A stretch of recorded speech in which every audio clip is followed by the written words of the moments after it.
대종경 인과품 22장 본문 말씀 보겠습니다.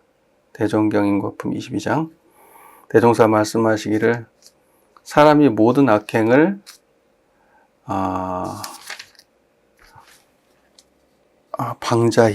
모든 악행을 방자히 하여 스스로 제재하지 못하면 반드시 사람이 제재할 것이요 사람이 제재하지 못하면 반드시 진리가 제재하나니 그러므로 지각 있는 사람은 다른 사람이 맞기 전에 제 스스로 악을 행하지 아니하며 진리가 맞기 전에 사람의 충고를 감수하므로 그 악이 드러날 것을 겁내어 떨 일이 없으며 항상 그 마음이 편안하니라.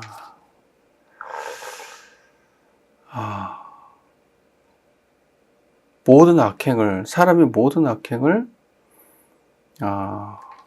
방자히 하여, 이 방자라는 거는 스스로 자기가 모든 악행을 방자히 한다는 거는 그런 말 같아요. 다 놓아버리고 자유자재하는 거예요. 악행을. 그러니까 스스로 제재하지 않고 자기 악행을 갖다가 함부로 풀어헤치는 그런 일을 방자히 한다, 이렇게 표현하신 것 같아요. 그래서 스스로 제재하지 못하면 반드시 사람이 제재한다고 이렇게 돼 있네요. 그러니까 악행을 함부로 하는 사람은 사람이 제재하는 것 같아요. 1차적으로. 사람이 제재하지 않나요? 그 사소한 거라도 말 함부로 하거나 행동 함부로 하거나 또는 뭐 사기치거나 폭력을 행사하면은 주로 사람이 제재하지 않나요? 사람이 제재하잖아요. 이번에도 우리나라에서 제일 높으신 분이 안 좋은 행위를 하셨잖아요. 매우 불선한 행위를 하셨는데 그거를 국민들이 나서가지고 제재했거든요.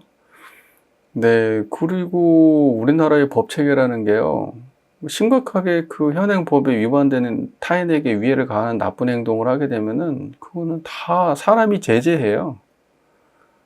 네, 그러니까는 근데 이제 우리가 사람이 제재하지 못하면 진리가 제재했는데 진리가 뭐겠어요? 나는 그 진리가 뭔지 한번 생각해 봐야 될 것 같아요. 사람이 제재하는 거는 우리가 일체적으로 다 알죠. 근데 사람이 제재하지 못하는 악행이 따로 어디 있을까? 요즘 같은 시대에.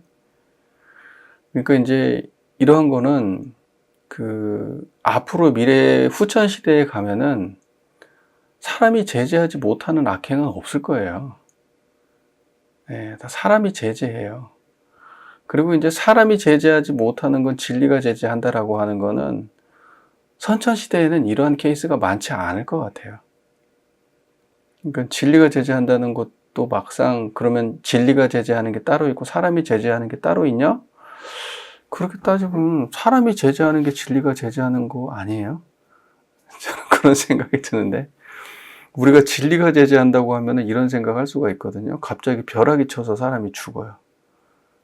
갑자기 지나가다가 그 심장마비로 죽어요. 아니면 지나가다가 사고가 나서 죽어요. 불구가 되든지 막 이러면 그거는 사람이 제재 못하고 어찌 보이지 않는 어떠한 세계가 있어가지고 제재한 거 아니냐, 이렇게 생각할 수도 있거든요.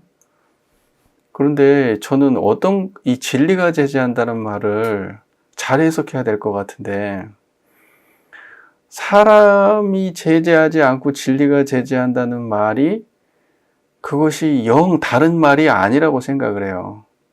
그러니까 진리라고 하는 거는 우리한테 주어진 진리는 딱 두 가지밖에 없거든요. 불생불멸과 인과보응의 진리. 그러니까 진리의 제재는 사람의 제재하고 무관한 제재는 아니다, 이런 말씀을 드리고 싶어요. 왜냐하면 인과적 제재가 진리의 제재니까요. 진리의 제재와 인과적 제재가 다른 게 아니잖아요. 그렇지 않아요? 그러니까 우리는 인과보응과 불생불멸, 그러니까 누군가를 제재한다고 하면 그거는 불생불멸의 진리가 작용한 게 아니고 인과보응의 진리가 작용하는 거 아니겠어요?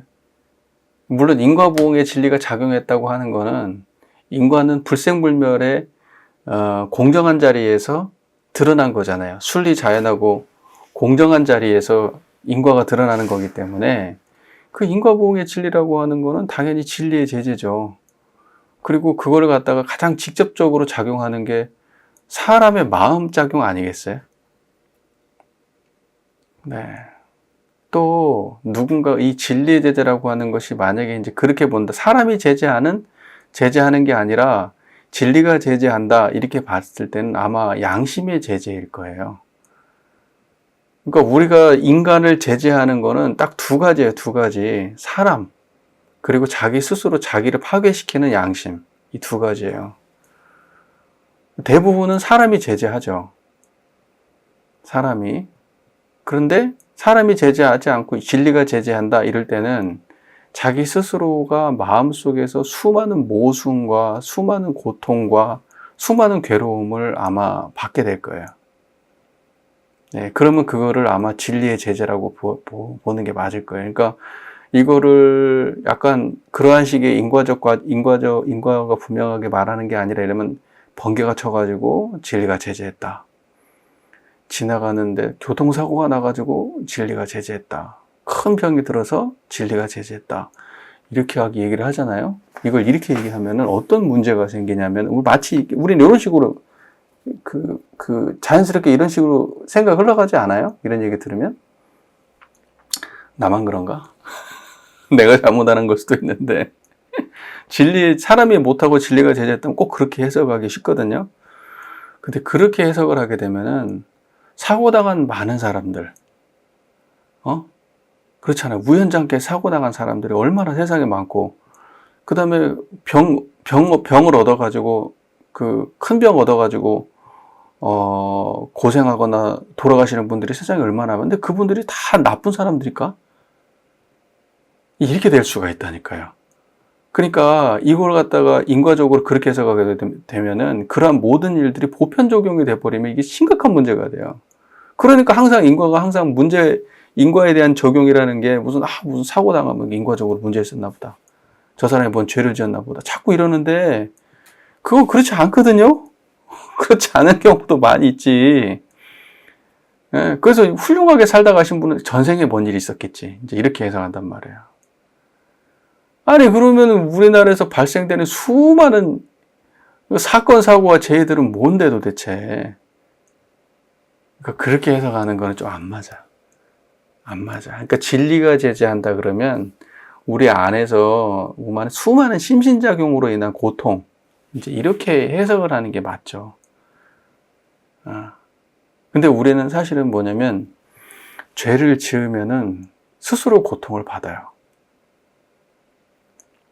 네, 그러니까 우리가 죄를 지으면은 스스로 고통을 받고, 이 스스로 고통을 받는 사람들은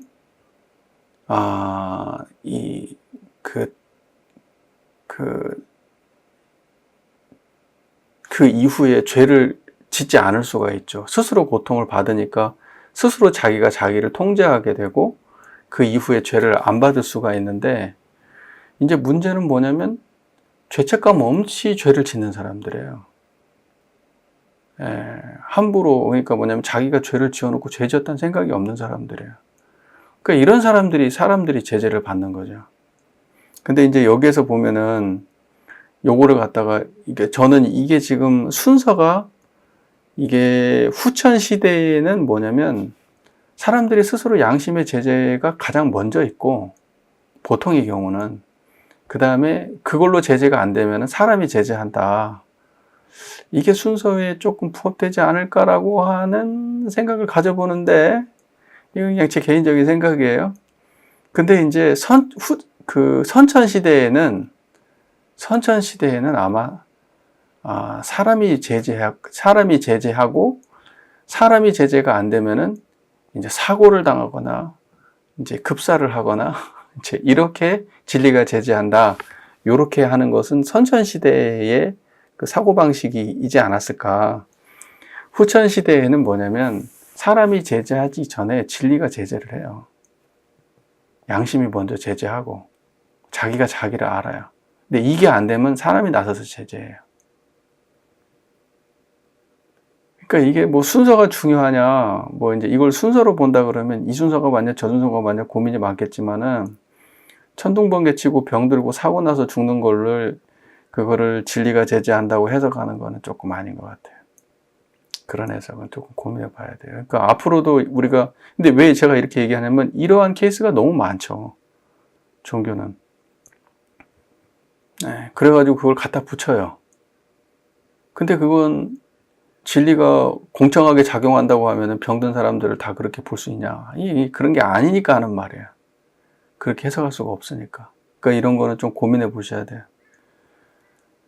네.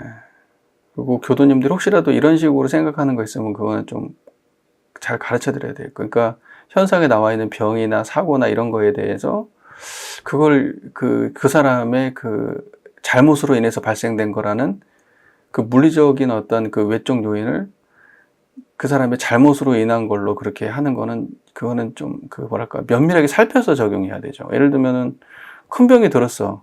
근데 이 사람이 평소에 삶이 너무 술도 많이 마시고 너무 그 뭐랄까 그 앞뒤가 뭐 이렇게 그 뭐랄까 건강을 해치는 행위를 많이 하고 스트레스를 너무 많이 받거나 심신작용을 너무 쉽게 말해서 좀 화도 많이 내고 그렇게 살았어. 근데 이런 사람들한테 예를 들면은 뭐 위암이 왔다거나 병이 왔어요. 그러면 그거는 인과적으로 부합하게 해석할 수 있다니까요. 그런 거는. 근데 이제 그렇지 않은 경우는 어떻게 할 거냐고요. 그러니까 이런 건 조심스러운 적용이 필요하다는 얘기를 드리고 싶은 거예요. 조심스러운 적용이. 그러니까는 실제적으로 사람이 제지하지 못하는 행위를 하는 그런 사람이 제재하지 사람이 제재를 못했어. 근데 막 술 마시고 막 개판이고 막 인격이 정말 허접하고 그랬어요. 근데 이 사람이 병이 왔어. 그러면 그런 거는 진리가 제재했다. 사람이 제재 못하니까 진리가 제재했다. 이런 해석이 맞을 수 있지만 생각보다 그렇지 않은 경우도 많이 있다. 그러니까 이거 해석을 꼭 이렇게 단방향으로만 하지는 마라. 네, 그래서 좀 그걸 순서를 바꿔서도 해석해 볼 수 있다. 진리의 제재가 먼저 있다. 우리가 양심의 제재. 그리고 이제 그럼에도 불구하고 그런 것을 갖다가 마음속에서 그런 거를 자기 스스로 발견하지 못하고 그 정도의 그 고통을 갖다가 그냥 무시하면서 또 나쁜 짓을 하게 되면 그러면 그거는 사람들이 제재한다. 이제 이렇게 해석하는 방향도 있다라는 말씀을 하나 더 추가적으로 드리는 거예요. 천편일률적으로 이렇게 해석하지 마라. 왜냐하면 대종경의 법문이라는 거는 상황성이 가미된 법문이라는 걸 제가 항상 말씀드리죠. 네, 아마 다른 경우가 됐다면 아마 이걸 또 다르게 설명하실 수도 있을 거예요. 제가 볼 때는. 그래서 지각이 있는 사람은 다른 사람이 맞기 전에, 지각이라는 게 무슨 말이에요? 지각 있다. 아니, 자기 잘못을 스스로 반성하고 안다는 거예요. 그게 지각 있는 사람이란 뜻이에요. 그러니까 자기를 돌아보는 사람이 지각 있는 사람이에요. 자기를 돌아보는 사람. 그래서 지각 있는 사람은 다른 사람이 맞기 전에 제 스스로 악행을 행하지 아니하며 진리가 맞기 전에 사람의 충고를 감수함으로 그 악이 드러날 것을 겁내어 떨 일이 없으며 항상 그 마음이 편안하니라. 지각 있는 사람은 편안하고 지각 없는 사람은 괴로운 거예요. 왜냐하면 지각 있는 사람들은 자기 스스로 미리 돌아보니까 타인이 뭘 먼저 하기 전에. 그래서 이 법문 말씀을 우리가 돌아보자 잘. 그러면 결과적으로 어떤 악행은 지각 있는 사람과 지각 없는 사람으로 나눌 수가 있는데, 지각 있는 사람은 악행이 발생하기 전에 알겠지. 그리고 지각이 없는 사람들은 해도 모르겠지. 그래서 해도 모르는 사람들은 결국 사람이 제재하겠지. 근데 지각이 있는 사람들은 스스로 알기 때문에 자기 스스로 제재하겠지. 그러니까 편안하겠지. 사람이 제재할 일을 안 만드니까. 네. 그럼 어떻게 해야지 이렇게 자기 스스로를 돌아볼 수 있을까요? 청정해야겠지. 그러지 않을까요? 청정해야지 자기 스스로 돌아볼 수 있지 않을까? 그래서 우리 천지팔도에 보면 뭐라고 나와요? 지극히 공정한 자리, 지극히 밝은 자리, 이런 말 나오잖아요. 왜 우리의 성품을 그렇게 표현하냐면 자기가 한 거를 자기가 환히 드러내는 자리라서 그렇게 말할 수 있는 거예요. 본넷만 보고 생멸만 보고 사는 사람들은, 자기 욕망만 보고 사는 사람들은 자기의 참 밑바탕에 그 자기 잘못을 갖다가 포장을 하고, 자기가 잘못한 걸 포장하고 긍정적으로 해석하고 자기 중심으로 해석하고, 이제 이렇게 해석을 하니까 자기 잘못이 안 보여요. 근데 청정한 사람은 자기 중심의 사고를 하지 않고 모두를 생각하고 자기를 검열할 수 있는 힘이 있는 사람들이에요. 그러니까 결국은 이론상의 자리를 깨치지 않으면은 그 지각 있는 사람이 되지 못해요. 네, 그 지점을 좀 잘 판단해 보셨으면 좋겠습니다. 인과품 22장의 법문 말씀은 이 정도로 얘기하고 또 의견을 좀 나눠보도록 하겠습니다. 지금 이제 그 부분이잖아요. 지각 있는 사람은 다른 사람이 맞기 전에 제 스스로 악을 행하지 아니하여 진리가 맞기 전에 사람의 충고를 감수한다. 자, 사람의 충고. 그 다음에 이제 지각 있는 사람은 제 스스로 악행을 아니하며 진리가 맞기 전에 사람의 충고를 감수한다는데 진리 그렇잖아요. 두 가지. 그러니까 뭐냐면 사람의 충고, 그 다음에 진리, 그 다음에 이제 사람이 직접 이제 막는 거. 요 세 가지가 충돌한다. 지각이 있는 사람은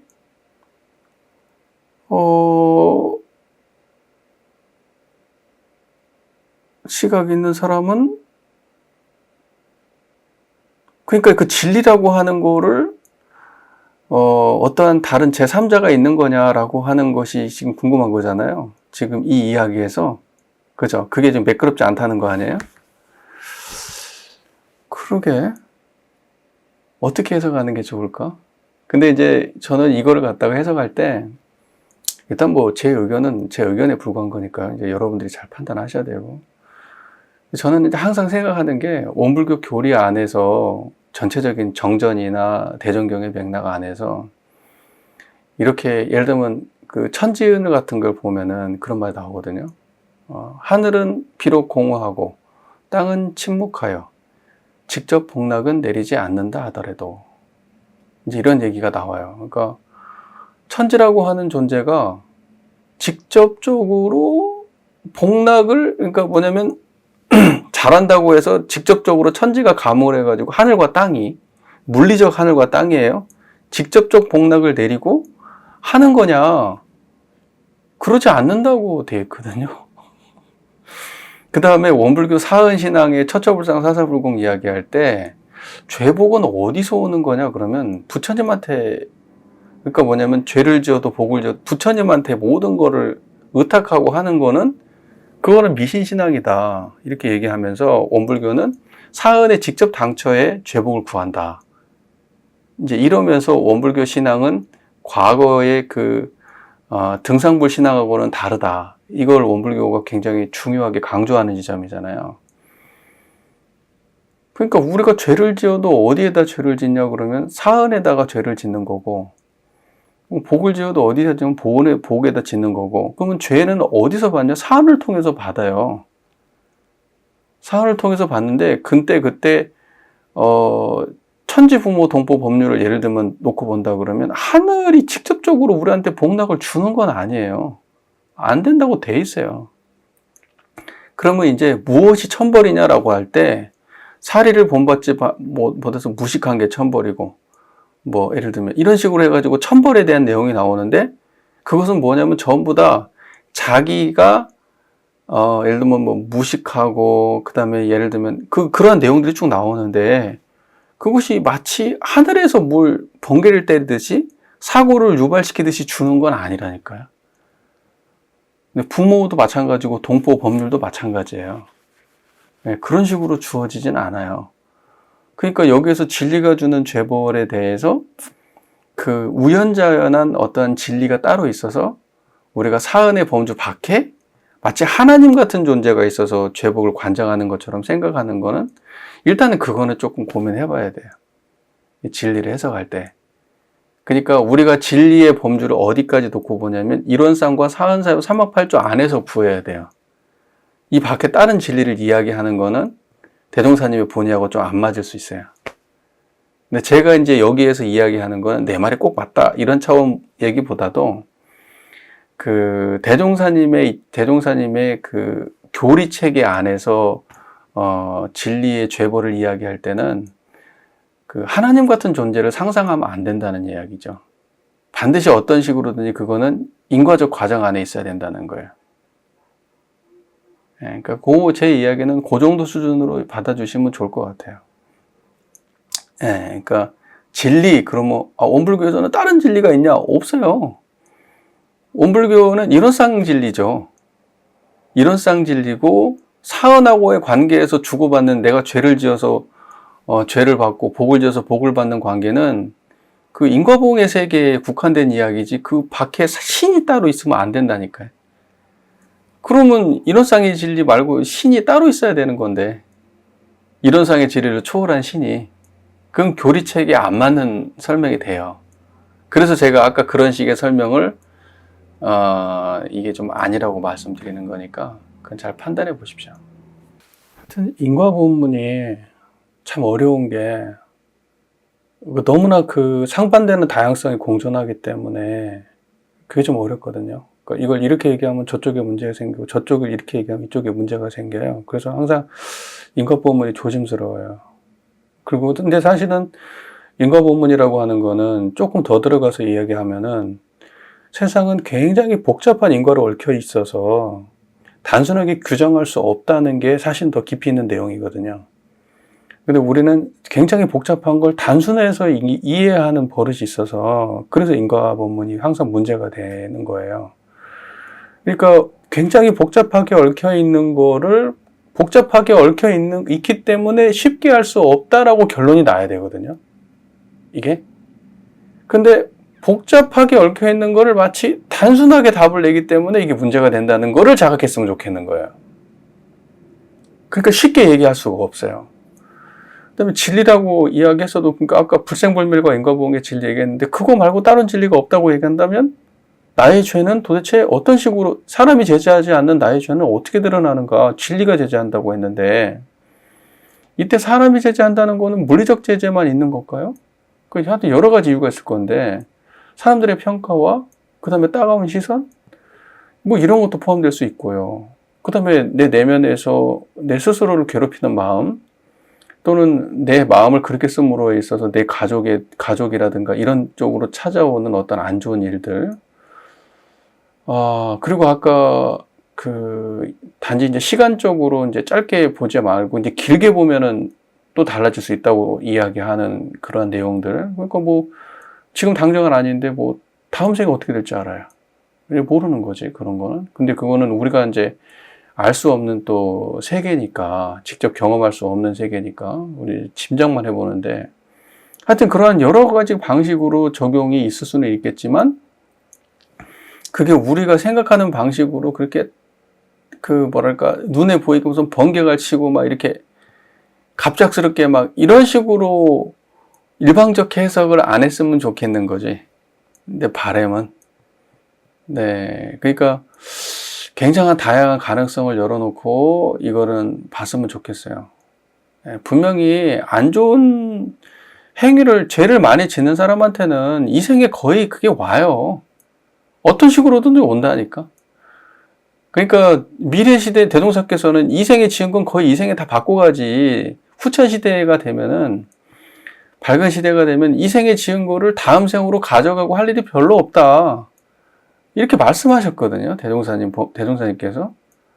그러니까 이 생에 지은 거는 거의 이 생에 받게 돼 있어요. 그러니까 이 생을 넘겨가지고 다음 생에 막 진리가 제재하는 어떤 방식이 그게 막 천둥번개 쳐가지고 죽이고 이제 이런 방식은 좀 아니라는 거지. 그렇게까지 해석하는 거는 사람들한테, 미래시대 사람들한테는 설득력이 많이 떨어질 수 있어요. 그건 좀 생각을 해봤으면 좋겠어요. 그러니까 우리는 여러 가지 방식이 있는데 직접적으로 우리한테 가장 빨리 오는 거는 심리적 제재예요. 죄책감. 많은 사람들이 죄를 짓고 난 다음에 사람들한테 알려지진 않았어. 근데 나 혼자만 알아. 예를 들면 죄를 지었는데 사람들은 몰라. 근데 나 혼자 아는 죄가 있잖아요. 그러면 그거는 자기 삶을 갉아먹어요. 계속 내적으로. 그런 거 여러분 못 느끼세요? 저는 그런 거 느끼거든요. 제가 살면서 예를 들면 어떤 잘못을 저질렀는데 사람들은 이건 무슨 뭐 수갑차고 어디 쇠고랑 찰 죄는 아니지만 창피해가지고 말 못할 죄들이 내 안에 있는데 그것이 나를 갉아먹고 있다는 느낌을 받을 때가 있어요. 차라리 그걸 누군가가 제재를 하거나 차라리 시원하게 그냥 물리적으로 그냥 그 제재를 받아버렸으면 차라리 털어버릴 텐데 그게 없으면 자기가 내면에 스스로 갉아먹거든요. 나는 이런 게 더 큰 진리적 제재에 가깝다고 보는 그런 거예요. 근데 그거는 이제 자기 스스로 양심이 있어서 인정하는 사람들은 그게 되는데 그게 없는 사람들은 진리적 제재가 그 사람들이 생각할 때 진짜 큰 병 걸리고 진짜 천둥번개 맞고 사고 나서 죽는 거 말고는 더 통쾌한 답이 없잖아요. 그런 식으로 답을 내는 게 사람들한테 가장 시원하지 않겠어요?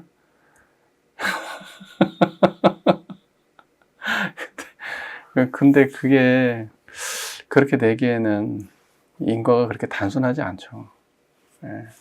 그건 좀 고민을 많이 해봐야 돼요. 그리고 이제 아까 말씀하셨을 때 참 그런 게 고민이에요.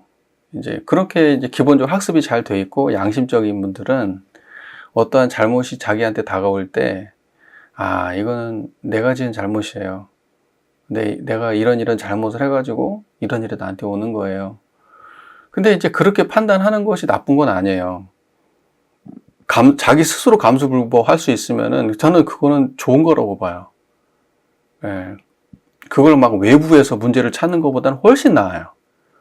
근데 이 죄책감이 또 다른 죄책감으로 흘러들어가서 자기를 갉아먹게만 안 되면 되는 거죠. 이것이 나를 갖다가 개선하고 나의 문제점을 바꿔낼 수 있는 지혜로 그 이후에 지혜로 작용하면 좋은데, 그곳에 그러한 어떤 죄책감에 안주하고 그냥 이렇게 돼버리면은 그러한 해석은 문제가 될 수 있는 거죠. 이거는, 그러니까 그런 것도는 방향을 물꼬를 잘 터주는 게 중요할 것 같아요. 그러니까 그런 분은 공부할 준비가 되어 있는 분이잖아요. 그러니까 앞으로 그런 문제가 이러한 것, 내한테 이러한 일이 있는 거는 내가 지금 내 삶에서 이러한 것들에 대한 과부인 것 같아요. 라고 하는 거는 벌써 자기 전에 내가 실수하거나 잘못했던 거에 대한 자각이 있는 거니까 그걸 타고 들어가서 어떻게 하면 이분의 삶이 더 전체적으로 좋은 방향으로 흘러갈 수 있을지 공부를 시켜주거나 신앙을 강화하는 방식으로 그분을 인도할 수 있잖아요. 그러니까 오히려 그런 분들은 더 좋은 거니까 헉 할 건 없을 것 같아요. 제가 볼 때. 네. 다른 사람들한테 나의 인생의 문제를 타인을 향해 공격하는 방식으로 나의 문제를 이렇게 접근하시는 분들이 더 힘들어요. 그런 분들은 진짜 힘들어요. 네. 그 행위 자체가 죄를 짓는 일인 것 같아요. 그리고 그렇게 하고 있는 것 자체가 사실은 벌을 받는 거거든요. 그 천지팔도를 보면 이게 참 우리한테 시사하는 바가 되게 있어요. 아까 제가 진리가 우리한테 그 죄를 준다고 했잖아요. 그 사람이 제재 않으면 진리가 제재한다 할 때 이거 한번 생각해 보십시오. 천지배은의 결과인데 한번 읽어드려 볼게요. 우리가 만일 천지배은을 한다면 죄 지은다는 얘기죠. 배은이 죄 지은다는 얘기예요. 천지배은한다면 천벌을 받게 될 것이니 알기 쉽게 그 내역을 말하자면 천도를 본받지 못함에 따라 응당 사리간에 무식할 것이며, 무식한 게 천벌이에요. 매사에 정성이 적을 것이며, 매사에 과묵한 일이 많을 것이며, 매사에 불합리한 일이 많을 것이며, 편착심이 많을 것이며, 만물의 변태와 인생의 생로병사 기름화복을 모를 것이며, 덕을 써도 상에 집착하여 안으로 자만하고 밖으로 자랑할 것이니 이러한 사람이 앞에 어찌 죄가 없으리요. 이렇게 말씀하시거든요.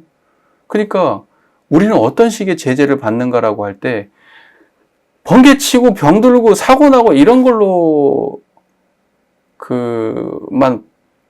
사람이 제재 않으면 그런 걸로만 받는 게 아니라니까. 이제 이런 식으로 받는 거라고요. 이해가 되시죠? 그 다음에 동포배은의 결과도 이렇게 되거든요. 모든 동포가 미워하고 싫어하고 원수가 되어 개인끼리 싸움하고 서로 미워하고 사회는 반목하고 국가는 평화를 보지 못하고 법률에 대해서는 부자유와 구속을 면하지 못하게 되고 뭐 이제 이런 식의 설명들이 있잖아요. 근데 직접적으로는 내가 볼 때 가장 그거는 아까 얘기했다시피 그 진리의 제재하고 제일 가까운 거는 개인적으로 제일 가까운 거는 천지배은의 결과 이런 게 가까울 것 같거든요. 근데 이게 이런 거는 우리가 생각하는 것처럼 드라마틱한 결말은 아니에요. 그러니까 무식한 제재, 무식한 것이 자체가, 그러니까 행위 자체가 그거 자체가 벌이라는 거예요. 무식하게 행위하면 그 무식한 것이 벌 받고 있는 거라는 거죠. 그러니까 내가 나쁜 짓을 하고 있어요. 나쁜 짓을 왜 해요? 그 사람이 인과를 모르니까 나쁜 짓을 하는 거 아니에요? 무식한 거라면 무식하단 말이에요. 인과를 모르는 무식한 짓을 하고 있단 말이에요.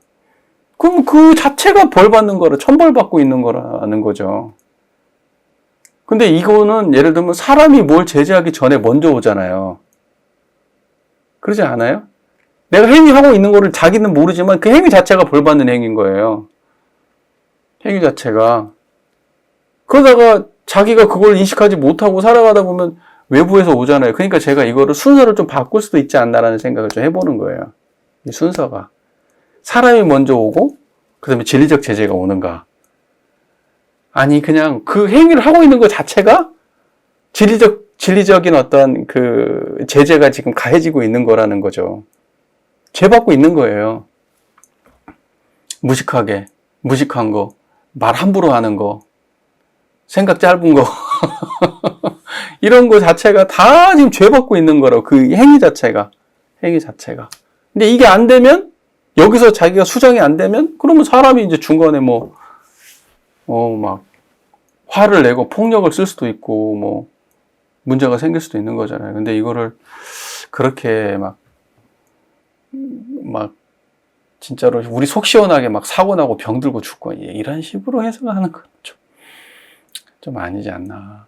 네. 그러니까 한번 여기 이제 진리, 우리가 평소에 그냥 막연하게 그냥 그 이해하지 못하는 우연을 그 진리의 제재로 이해하는 거는 좀 고민해 볼 필요가 있지 않나. 진리의 제재는 우리가 충분히 이해하고 받아들일 수 있는 순에서 일어날 수도 있지 않나. 오히려 그렇게 해석하는 게 더 맞지 않을까요? 저는 천지배은의 결과가 상당히 저한테는 그 생각의 전환을 많이 가져온 본문이거든요.